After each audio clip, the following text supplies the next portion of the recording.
Türkmenistan Devlet Başkanı Serdar Berdimuhamedov'un Kazakistan ziyaretinde iki ülke arasında kapsamlı bir işbirliği paketi kabul edildi.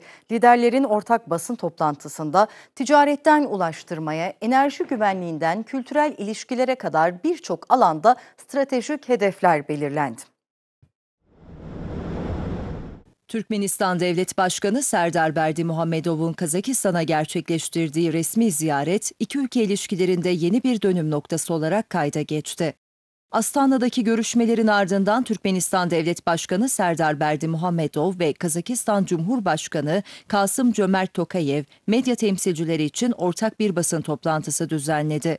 Cumhurbaşkanı Tokayev, Türkmenistan'ı kardeş ve güvenilir bir stratejik ortak olarak tanımladı. Türkmen halkını tarafsızlığının 30. yılı dolayısıyla tebrik ederek bu politikanın barış ve istikrarın sembolü olduğunu vurguladı. Tokayev, transit ve ulaştırma alanındaki işbirliğinin ikili ilişkilerde stratejik değer kazandığına işaret etti ve bu bağlamda Kuzey-Güney Ulaşım Koridoru'nun bir parçası olan Kazakistan-Türkmenistan-İran demiryolu hattının önemine değindi. Berdimuhamedov da iki ülke arasında ulaştırma, enerji ve sanayi alanlarında yüksek katma değerli ortak projeler için tam işbirliği iradesine sahip olduklarını belirterek stratejik ortaklığın yeni bir aşamaya geçtiğini ifade etti. Basın mensuplarına yapılan açıklamada iki ülkenin 500 milyon dolarlık mevcut ticaret hacmini kısa sürede 1 milyar dolara çıkarmak üzere bir çalışma planı hazırlanması kararlaştırıldı.